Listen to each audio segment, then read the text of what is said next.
Okay, all right. Thank you, Margaret.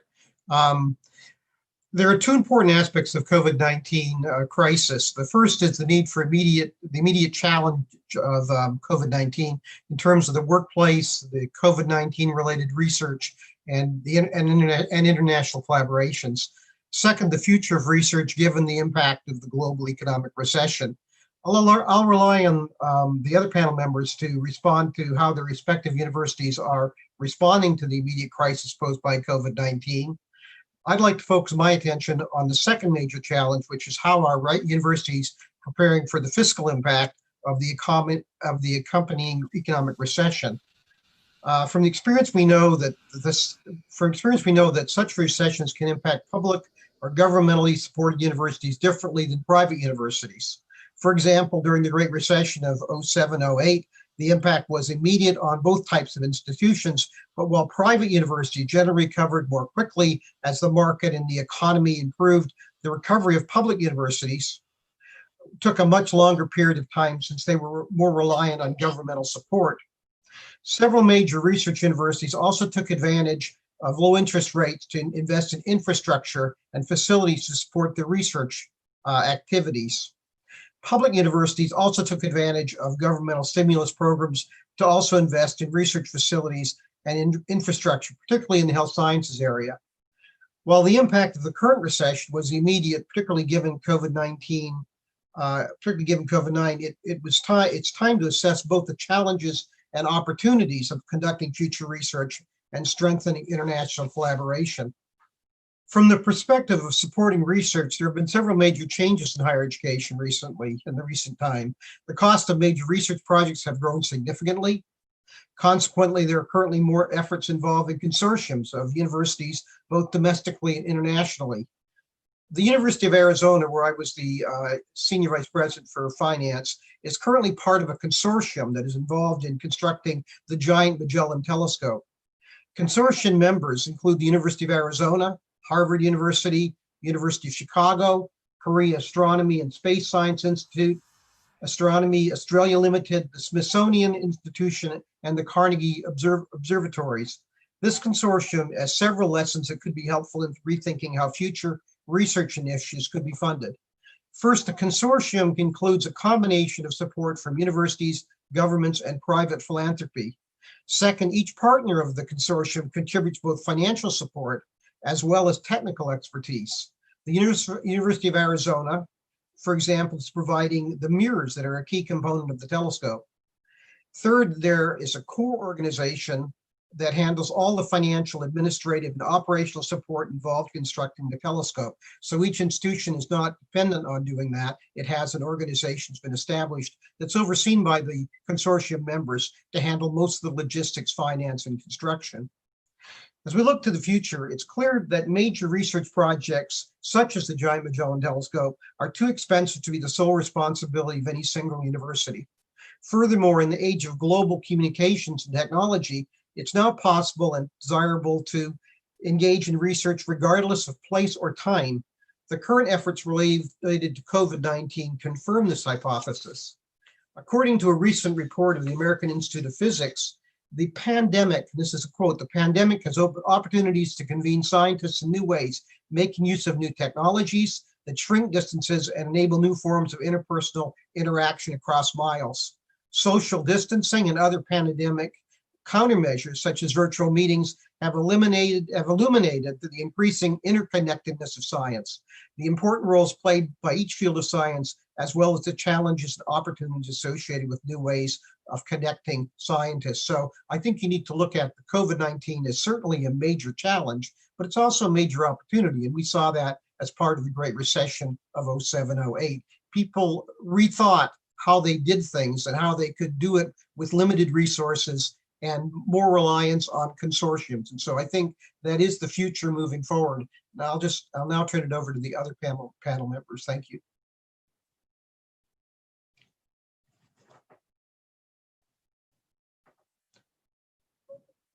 Okay.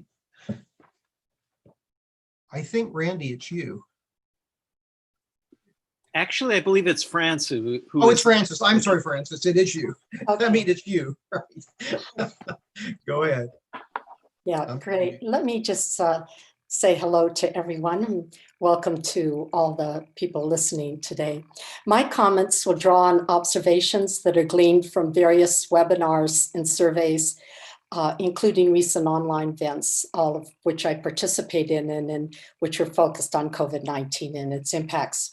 Among these is a report published in early July by a task force convened by the American Institute of Physics, chaired by Julia Phillips, which emphasizes the impacts of the coronavirus on the workforce, on infrastructure, and on the conduct of research. And I was a member of that task force. In late July, COSMPOP, the policy arm of the National Academies, explored challenges and solutions among scientists involved in research, teaching, and policy. I contributed a talk in one of the sessions. NASM President McNutt described the pandemic as a magnifying force, exacerbating trends that are already challenging universities. A US investment analyst noted, quote, "The pandemic is likely to hasten some trends and hatch others." And I thought those were good words, hasten some trends and hatch others. Looking back at 20 years from now, that might not be a bad summary. Certainly, previous pandemics did exactly that. We recognize that arguably the biggest current impact of COVID on science is its impact on the scientific workforce. This is the lifeblood of the research enterprise. It particularly affects students, early career researchers, and faculty.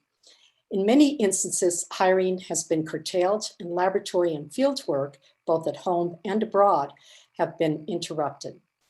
We're losing continuity of important longitudinal data about the planet, about the universe.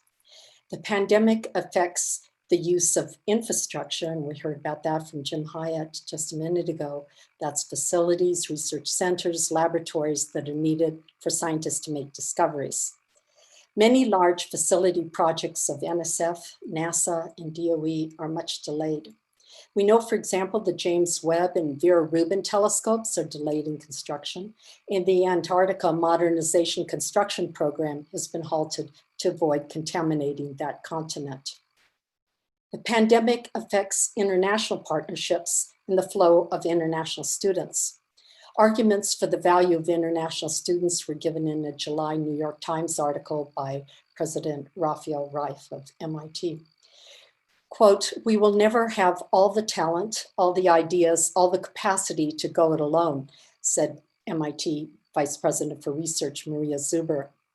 And Artie Bienenstock of Stanford has focused on the essential need to collaborate internationally on large facilities, which are highly productive, but cost a lot. The biggest international impact is the changes in globalism. One economist described globalism as the heart of today's interconnected world, quote, "with the mutual dependence among economies, companies, and consumers," unquote. This is coming apart because of economic and political forces. For science, COVID presents travel, supply chain, and construction challenges to international negotiation and collaboration. Everyone I've interacted with finds that the pandemic exacerbates the disadvantages underrepresented minorities, women, and the LGBTQ community already face. Many scientists have noted that the level of disruption for women and young children is enormously greater than for anyone else. Balancing childcare, working, and keeping everyone safe and healthy are great challenges for parents, and particularly that burden falls on women. The early stage investigator is especially vulnerable. While a survey of hundreds of high energy physicists reveals an overall 72% productivity rate compared with pre-COVID, some individuals say that they are less than 20% productive. The pandemic further inhibits the ability of the nation to increase its skilled technical workforce, as this often requires hands-on training. This is an impediment too to productivity. The National Science Board has produced an important report on the US need for more skilled technical workers. So let me now mention the financial impacts at home. On the plus side, Congress is appropriating more funding, some $20 billion to agencies for COVID-related research, with the preponderance going to health and biomedical agencies like CDC and NIH. Many researchers and facilities pursuing other purposes have pivoted to COVID research. However, there continue to be important focuses in the physical sciences. DOE, NSF, and NASA continue to fund projects related to global competitiveness, like space flights to the International Space Station and Mars, clean energy, physics facilities, and quantum computing. Other countries wanting to maintain competitive status are spending in similar areas. For example, recent articles focus on China and Europe's expensive forays into space and quantum science. The biggest financial distortion coming out of COVID may not be the extra money appropriated to address the virus right now, but later on, the extra costs due to delays of large projects, as well as extra costs to assist struggling educational institutions. The pandemic is affecting the financial wherewithal of universities. Some colleges, we're told, may not make it financially. A recent estimate by Peter McPherson, head of the APLU, projected his organization's 246 members will face around $45 billion in lost revenue and additional expenses this year. COVID is impacting smaller, high-risk, high-tech startups. Financial investors are betting on more secure industries rather than the risk-taking, potentially high-reward endeavors that have made our country a unique contributor to progress. Fortunately, SBIR's TTR funding from the federal agencies appears to be still going strong. The pandemic affects scientific societies that are the connective tissue that bring people together to learn and be inspired. We know that these conferences that they sponsor generate revenues for the societies, as of course do subscription publications. And that world too is in turmoil, with increased emphasis to reduce paywalls and publish openly and free. The pandemic affects the very conduct of research, how scientists and their students communicate, engage, and make discoveries serendipitously in personal encounters. And this offers both challenge and opportunity to many educators. Some of this change will be good. For example, opening meetings to wider public lectures, previously heard by only a few in closed setting. They can now be heard by hundreds. I attended one lecture on black holes that engaged over 1,000 participants. Online venues can engage people more widely in thinking about solutions to problems. More people from different disciplines are throwing their ideas and time into producing solutions for treatment of the virus, for example. As one researcher has noted, it's the reemergence and acceleration of convergence. The challenge to better understand COVID and its mysteries is drawing in a wide array of scientific actors to converge with purpose from all disciplines. The necessity of going to online education has accelerated positive aspects of distance learning and unleashed hybrid models for education. Carl Wyman of Stanford has been emphasizing for a long time the learning sciences. During COVID, he introduced more effective ways for physics students at Stanford to collaborate and learn online. And almost daily, I see articles from universities and how they're reinventing courses that have traditionally been hard to teach online. Yet the students miss the hands-on interactive teaching, say some university professors. One such scientist described corridors at her university as having, quote, one-way signs. In such a situation, how can you run into people and share spontaneous ideas, she said. So there are both negative and positive impacts of COVID. We have hope that with good ideas and working together in new ways, we'll meet the current challenges and come out stronger. Yet there's no escaping that we've lost much and the loss continues. We don't know where the end of the COVID tunnel is. We do know that science and the scientific method have much to offer now. Because of this crisis, the world is recognizing the importance of science. Indeed, many governors and state officials say, I'm going to look to the science in making my decision. The scientists are the heroes now, said one prominent bioscientist to me. She said that on the day that Dr. Fauci threw out the first pitch at the Washington Nationals game. Scientists are essential to understanding the root cause of the pandemic and essential to finding ways to conquer it. Science gives us hope that working together we'll get past this moment. And the excitement of science in its role today may inspire more young people to want to become scientists. We have a lot to learn from the changes to our lives and economy that the pandemic has wrought. Importantly, we've learned that we were not adequately prepared for this pandemic. Science, if it is strategically organized, can help us be prepared for future disruptive events, including pandemics. The importance of continuity of funding, taking the long view in funding for preparedness has never been clearer. Thank you, and I'll now turn this over to Randy Katz. Thank you, France, and thanks, Jim, for queuing up my comments. I would like to take the perspective from individual campus and our response to COVID-19 and our recovery from it, but it's also informed by many discussions broadly across the Vice Chancellor for Research, Vice President for Research networks, both within the University of California, the AAU and APLU. If you go back and look, sort of step into the time machine to the middle of March, California was the first state to do a statewide shutdown around March 18th, I believe. And so we had approximately 48 hours to completely shut down our campus research enterprise, which meant closing down our laboratories and restricting activity in those labs that were allowed to continue to only the most essential kinds of activities, like those which were required to maintain critical research capabilities, the machinery that had to be babysat and the animal colonies that had to be sustained.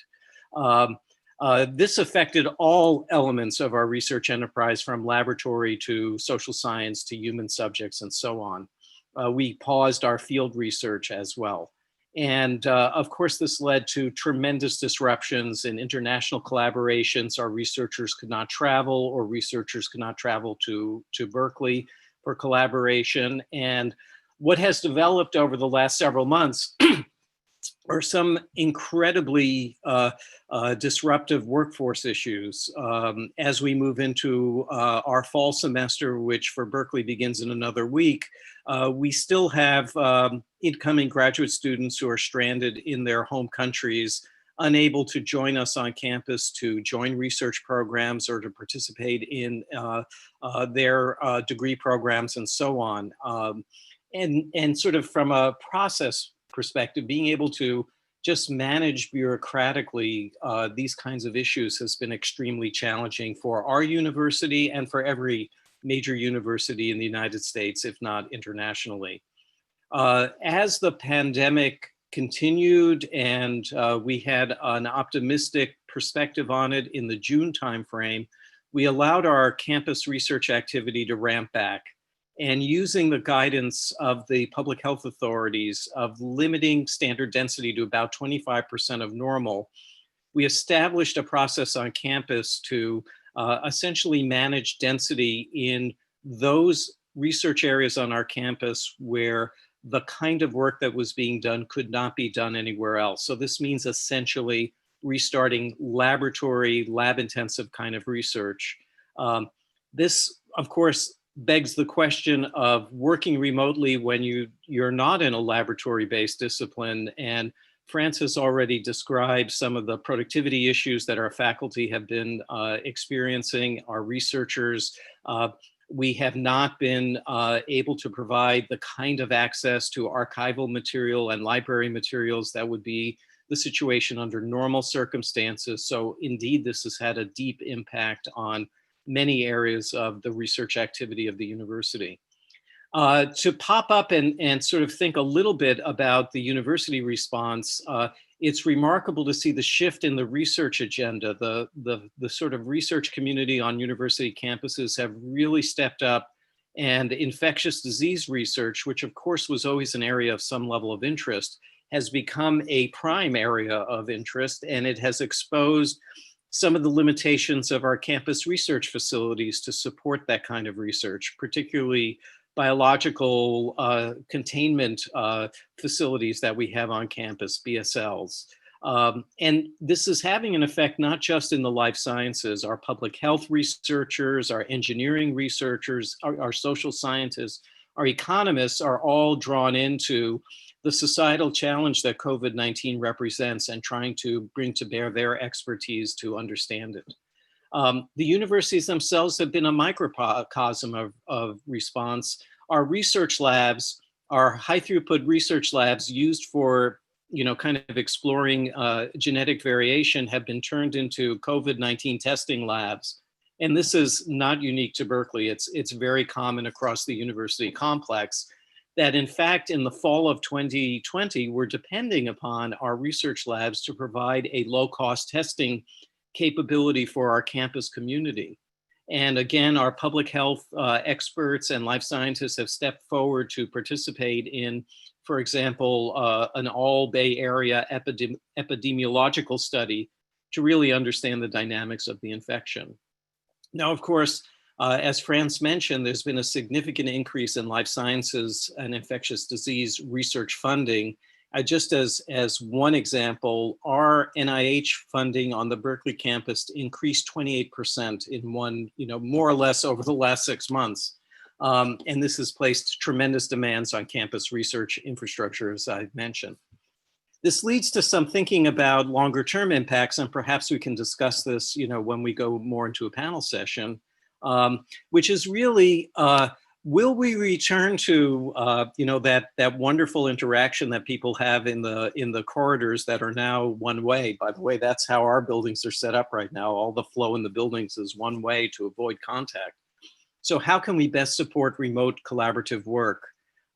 What happens if individuals are not able to travel to research facilities? What are the implications for the automation in those laboratories, robotics in the lab or in the field?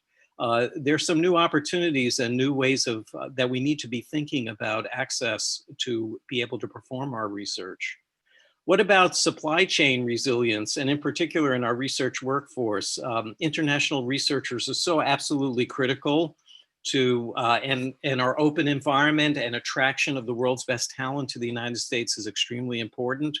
But we've discovered the complexity of running an international activity in the world in which COVID-19 now exists, which shut down the ease of international travel. How do we rethink some of those things?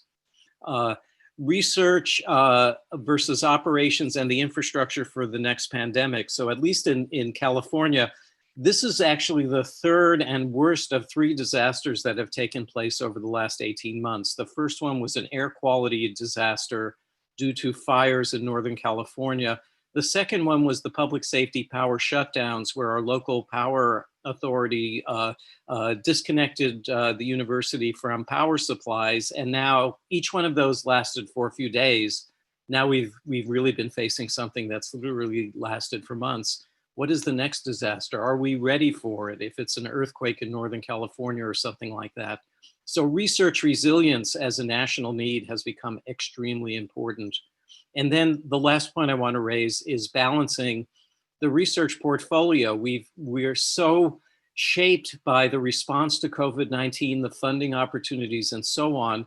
How is that distorting the activity of our faculty? These are important things to address, but the importance of balance, the importance of thinking about, what the societal impacts will be, as we face the next set of challenges to society. We want to ensure a good balance in the sort of research activities that are underway.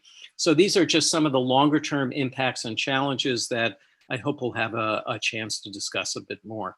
So with that, I'd like to actually turn the discussion over to my colleague from Stanford, Tim. Thank you very much, Randy. I appreciate hearing from my colleague in the Bay Area and hearing what Berkeley is doing. So I'm here to give the perspective of a scientist, educator, and also a research administrator at Stanford University, which of course is a private research university, as well as my experience as an advisor to the US government on science, technology, and national security. I'm going to base my comments on a single theme, and it's really a question, which is, does a pandemic call for a more introspective view or a more global outward-facing view from research universities? I'm going to start from sort of the inward-facing and talk about some of the challenges that the pandemic has posed and some of the response of the university. So at the campus level, we definitely have seen that there is tension between the need to get lab research started up again,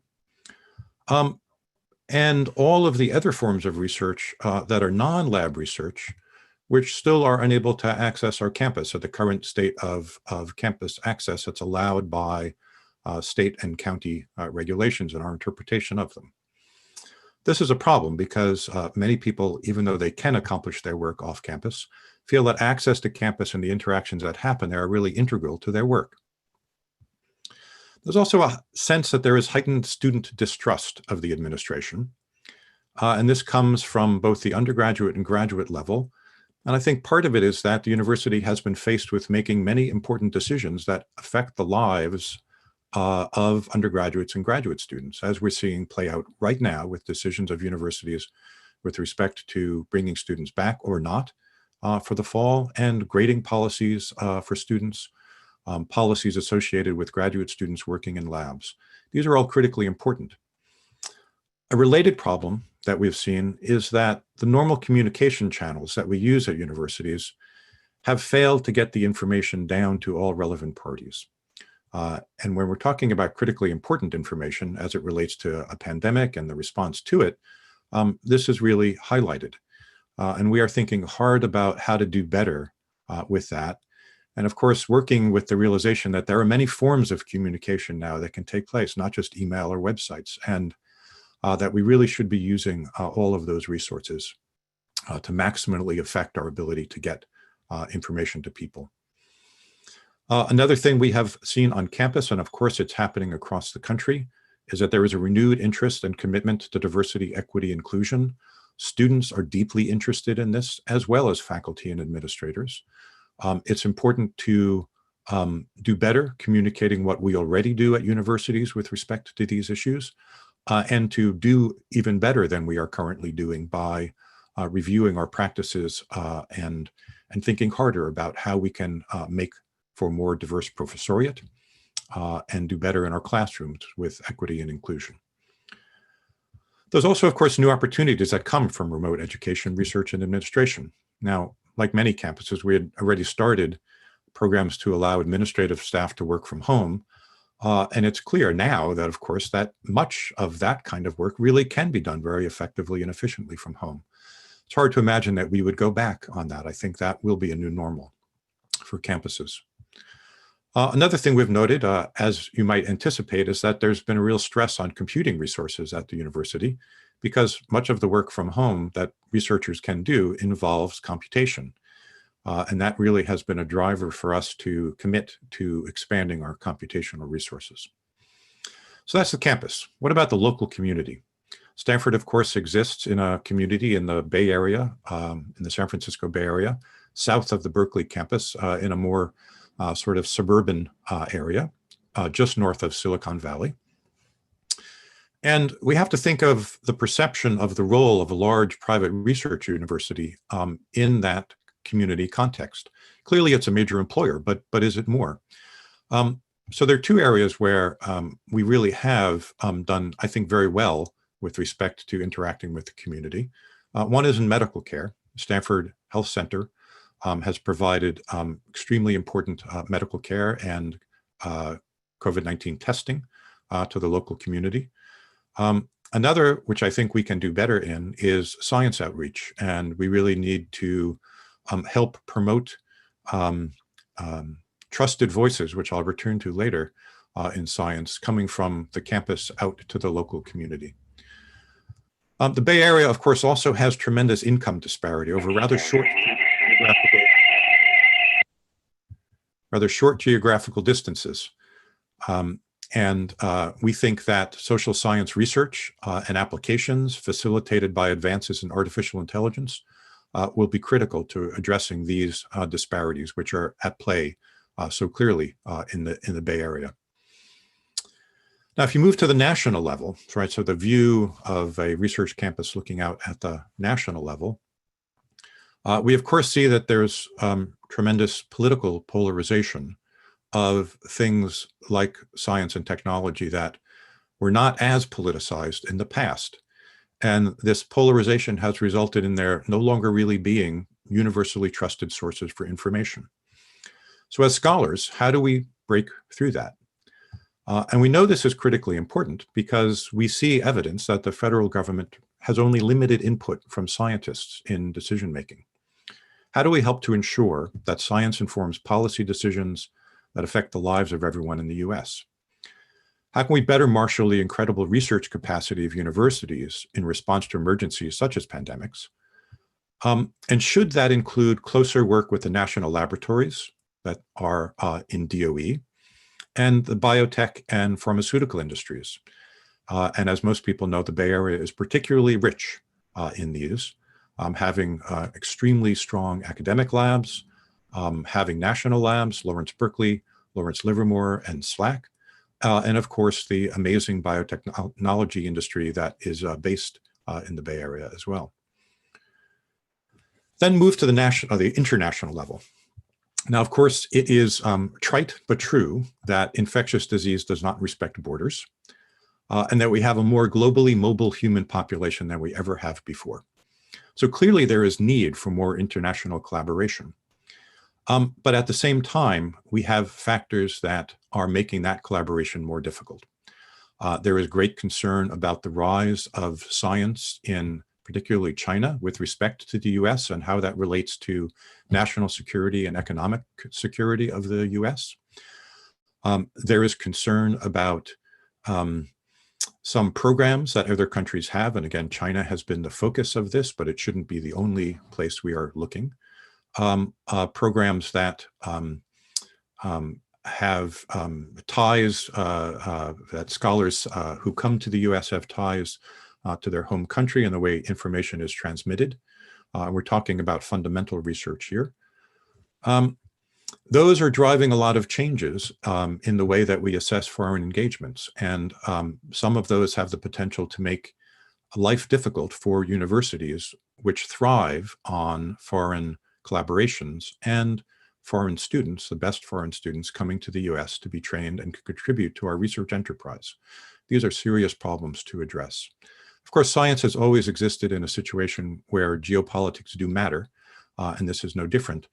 It seems to be particularly heightened now, and we have to work within that constraint at universities. The other point is, how do we deal with issues around scientific openness? Again, we typically in fundamental research community, we believe that the openness of science is a critically important feature.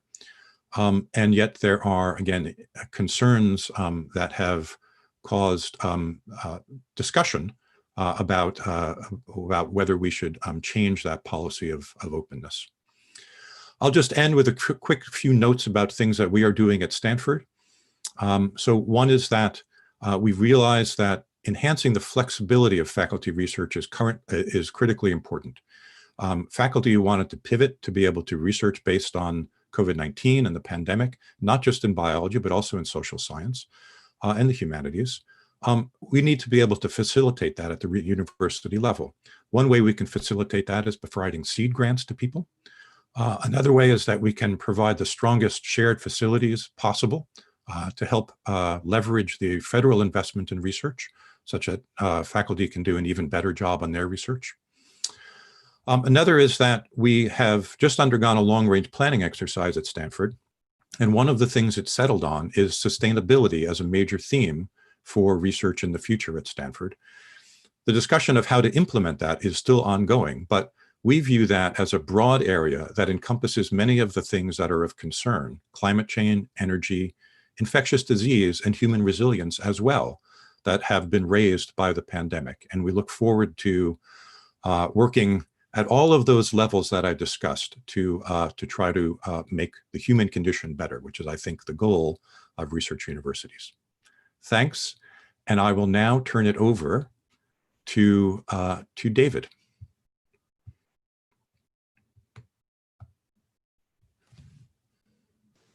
Great, thanks very much. I'm, you see from the bio, I'm the international speaker for this. I'm speaking from the UK. I'm what we call Pro-Vice Provost, the Graduate Dean at University College London. And I'm going to talk just briefly about three things. I'll talk a bit about my university, a bit about the UK situation, which I think has some particular challenges, and a little bit about the European situation. I have various roles within aspects of Europe as well. So we're about my university, University College London. The UK is currently, things are very quiet for us in August, and the undergraduates don't come back until the end of September on the whole. So we are just starting to, well, they've been kicking back in again, all the labs and so on over the last 6 to 8 weeks, but everything is very quiet at the moment. But over the period, we took a whole series of actions. Some of the things Randy was talking about are very, very similar. We were extending stipends and timings. Interestingly, not all of the students by any means wanted the extensions, the stipend extensions. So it's a very mixed picture of what individuals might need for their particular projects. But obviously all field work, conferences are on hold. So a lot of the networking is really undercut at the moment. And the hardest hit undoubtedly have been the laboratory scientists, those needing to interview people, and those needing to go into archives, particularly obviously archives without digital access, and they have been heavily affected. Same is sort of broadly true of the early career researchers, the postdocs, time extensions. The government had this big furlough scheme, but it wasn't really very appropriate for researchers where they were paying for salary levels. So there's a very significant concern, as somebody before said, about the ability to deliver the projects, the large project portfolio that we have. In terms of how it's affecting international collaboration, I have no data on that at the moment, but my impression is that the existing collaborations are working well, because all of the digital communications, one of the big things, of course, we found about this is that we can do these sorts of things so much more easily than we thought. So my impression is that the existing ones are working well, but new ones are not being generated. And that seems to be particularly true with the developing world. Before the pandemic hit, for UCL, it was about 6% of our co-publication was with European countries, but the largest was Germany, 8%. North America, 20%, but the largest was the US, 15%. So the US is a very important collaborator, of course, for us in the UK, and that's probably fairly typical. Recruitment is actually very strong for the autumn. Applications, offers, and acceptances are all up on last year. So the concerns, the very major concerns about will people come, seem not to be happening, but of course we'll have to see what happens. It's very difficult for postdocs, as I think France was saying. That is the big problem for the research staff. The opportunities for them, if their grant's coming to an end, new PhD students wanting postdoc positions, very difficult situation, both within the universities, but also beyond academia as well. And a particular problem for us in the UK with 32% of our postdocs are European citizens. I'll come back to that one in a second. We have a large portfolio of COVID projects. I just wanted to mention, somebody asked something about intellectual property, and there was a very interesting situation of something that came up, this continuous positive airway pressure device developed by some people in mechanical engineering. And within 2 weeks, they'd sorted out free access, free licenses for 2 years, and 105 countries have taken that up. So you can sort out intellectual property quite quickly if you really want to. So let me talk now a bit about the UK position, and that the big problem there is uncertainty. We are in a hugely uncertain situation, and the pandemic is just one of them. So the pandemic is one. You will be aware that the UK has decided to leave the European Union. So this Brexit is having potentially huge effect on the university system. We are likely to have a major economic recession. The GDP is down 20% this quarter. Of course, nobody knows what's going to happen, but it looks not good. And a good thing is that we have a new chief executive of our main government research organisation, the UK Research and Innovation. And that will change research priorities a little bit. And Ottoline is particularly keen to improve the culture of research. I'll come back to that in a second.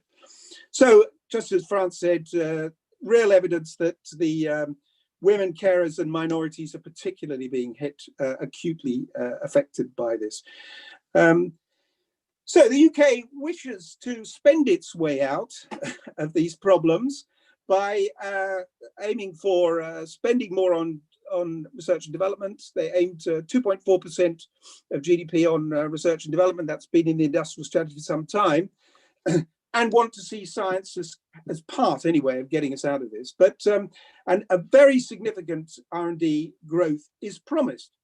But will it happen? That's a big question. What was it, Tim, saying about, you were saying something about some distrust of the administration. Well, of course, we have some distrust of, let's say, of governments as well, as whether they will deliver on what they're saying. So we just don't know. But a very, very significant increase is what's promised. Who knows? They've also promised visa things to be much more straightforward, because we have this big problem that so many of our early career researchers are European. They will require a visa in future, Europeans, whereas at the moment they don't require it. We don't have to have any, we don't have to do any tests, and this could have a major impact. To me, this is the biggest impact for universities of Brexit. And well, I don't know, maybe it's not more than the pandemic, but it's really the big impact on Brexit. So if they really do make this easier for us to recruit from Europe, which we have been very strong at doing because people do want to come to the UK, all well and good. And then the last thing, we'll mention that it's highlighted a major structural flaw in our system. I think this is similar to the US, that basically overseas taught students, undergraduate and master's students, have been subsidizing our research activity. We lose on all research, we gain on overseas students. And there's some real questions to be had about that, particularly if we lose overseas. So the Brexit will potentially lose access to the European Union schemes. We don't know, that's up in the balance at the moment. And the key about that is not about money, it's about collaboration. As I said, 56% of our publications, international publications, were co-authored with people within Europe. It has been incredibly easy to collaborate with the European colleagues because you don't have the double jeopardy problem. You go to the European funding scheme, you're all going together. You don't have to get from one national agency and another and try and make those work at the whole time. So this is a hugely uncertain effects on collaboration, on postdoc recruitment, and on mobility in general. The government, as part of its interest in changing research, in increasing research, is to try and lower the concentration on what's called the golden triangle. A very, very significant amount of the research money goes into the southeast of England, particularly Oxford, Cambridge and London. Particularly the big four are Oxford, Cambridge, University College and Imperial College. We all get about the same, more or less, and it's significantly more than the others. And the government would like to see more investment, particularly in the north of England, to try and re-stimulate the economy. So that will be interesting to see what happens, but that could encourage greater collaboration within the nation, not necessarily outside.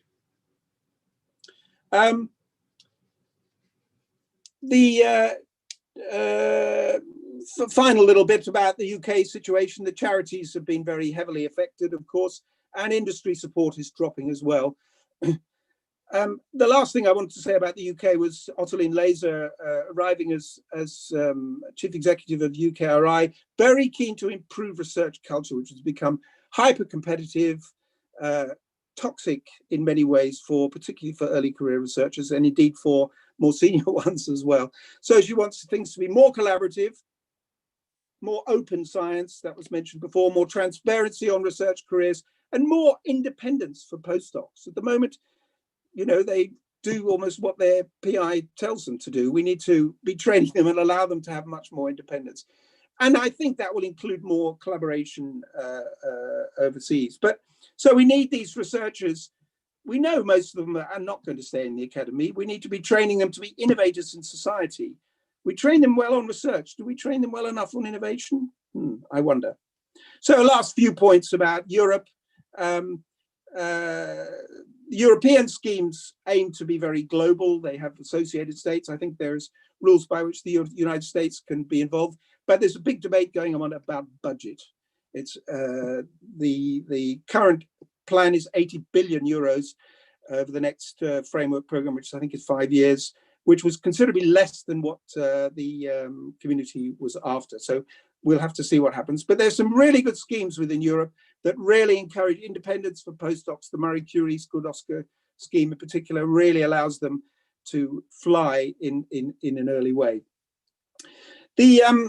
Somebody mentioned the parallels with the earlier recession.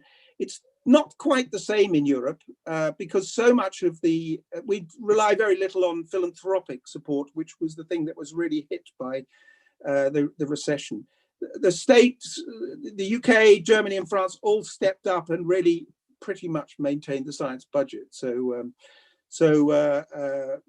That's been quite sort of healthy over the last 10 years in spite of lots of austerity within the system. Industry support weakening a bit around Europe, I've seen. So I think I'll stop there, but my impression is that all the research intensive universities within the UK and across Europe are very keen to keep up the international collaboration since, as I think Tim said, the grand challenges are mostly common for us all.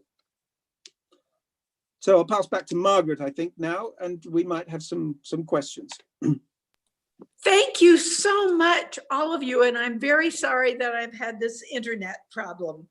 As you probably know, as a part of the registration process, we'd like to have a bit of discussion now, questions that have been raised by listeners. As a part of the registration process, we have had questions, and if anyone wishes to ask now, they can use the chat function by putting in their email and giving us a question on the chat function. In the meantime, I will raise one question that we received early, and that is, they ask for a kind of comparison among nations in their policies with regard to university research during the pandemic, and whether some nations have had better or worse policies that have benefited or particularly damaged research. Is there any of you have any comment on that subject? Well, Randy, you go. Okay. If I could jump in on this one, the NIH, well, Office of Management and Budget, but in particular NIH has been very flexible in terms of how funding can be spent.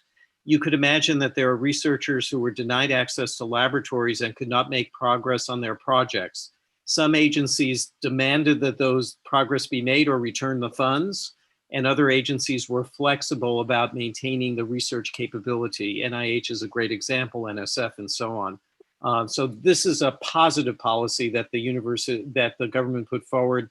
It was revised within the last month. It's more restrictive now, and it is a great concern for the US research enterprise, this more strict language associated with the guidance on how funds could be spent. So I'll make a comment too. From what I've seen, it's had a very similar effect around all the major European countries. What has been different is the amount of flexibility that funders will allow. And the most successful ones are the ones who, I think, are the ones that are really allowing flexibility in end dates and extensions and all those sorts. Surprisingly, the European Commission has not extended in the way that most of the national agencies have. So the one country that's very different to everybody else is Sweden, which didn't have a formal lockdown. But to be honest, my understanding is that the universities, and particularly the Karolinska Institute, broadly speaking, did follow very similar patterns to what we've seen and what we've heard about this morning. Any other comments? Thank you, David and Randy. let me raise another question that has been sent to us earlier. And what they are asking is what each of you foresees as the long-term future consequences of the effect of the pandemic on research. Now, obviously, there's been a shift into biological and that sort of research, and also practically every university has taken a big financial hit.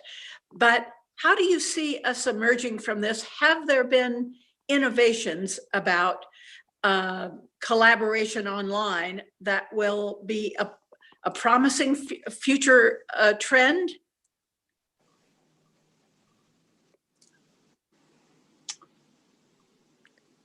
So let me say, since there's a silence, I'm going to say two things. The first is obviously the way that we use space will change radically.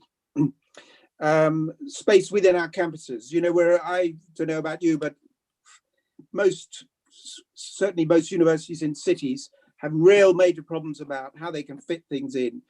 And obviously there will be much more people working at home, people coming and going more. I think this will really change, and how we get back to having informal and formal interactions that are made flexibly and efficiently could really change the estate of many of our universities. It will take a little while, but I can see some radical change there.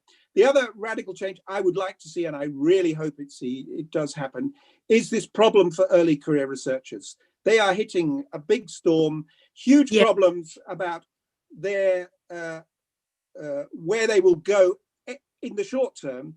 But we already know there's a major problem, particularly in the life and laboratory sciences, of very poor culture, poor working environment, poor, in some cases, abuse of their time. And I really hope that it will make us really think about how we can make this more open and inclusive, and a more positive work environment, because we are putting them off at the moment. Let me comment on one other thing here. And this was raised by Randy and by Tim both. We have emergency preparedness plans for the universities I've worked at, but we didn't contemplate the impact globally at all. I mean, when Randy talked about the earthquakes, fires, and that sort of thing, those are things that we were prepared for. We had practice exercises, sorts of things. A global pandemic, the closest that you came was SARS, where you had restrictions on students coming in and that sort of thing, but not how you prepared for it. So I think that we need to really think those emergency preparedness plans, particularly related to research, because it does have a big impact. The other thing that Tim had said was the whole issue of sustainability of research. We tend in some ways to be very reactive to what's happening currently. And what we don't really tend to think more about, and we should, is how do we sustain things in the long run? And so I think there needs to be more emphasis on how we sustain research, how it's changing, how we embrace what's happened relative to the COVID-19. I think that's very important for universities to take responsibility for. Excellent comments. France, go ahead. Oh, I just really quickly, I do think that the classroom of the future is really changing, and a lot of professors have put an awful lot of time into thinking about hybrid models of education, and just I've seen amazingly creative ways of interacting with students and getting them to interact with each other and so forth. And I think some of those will translate into the future, and that the changes in education that some people have been calling for a very long time have necessarily been accelerated. And I think that's a positive trend. Right. I would add to France's comments and say that some of those same things are true of the way we communicate science among scientists. So science meetings have completely changed in the last 6 months, of course. The summertime is usually a time when scientists travel around the world to attend meetings with colleagues that they normally don't see in person. And they share information and give talks, have poster sessions. Trainees get to meet other trainees, more well-known scientists in their field. Hugely important for the way that science operates. Of course, we haven't been able to do any of that this year. But what has happened is that we have seen both formal meetings move to online in ways that seem to work reasonably well, but also to have seminar series in particular areas of research that allow people internationally to communicate science without anything having happened like this in the past. Of course, we have the problem of time zones. For me, there's a particular seminar series that I attend that is run by a person in the UK, actually, and it requires that I start at 7 a.m. But still, we never had this opportunity before, really. We could have, but it wasn't something that we thought was critically important, given that we had in-person science meetings. So I think that's a really valuable thing that has come from the work from home time that we have had. Thank you very much, all of you. I want to just thank you very warmly for this wonderful conversation that we have had today. Thank you very much. We have reached 12:30, and so I'm afraid, unfortunately, we must end the webinar, but thank you very much. And I'm very sorry I was having such internet problems, but thank you all very much.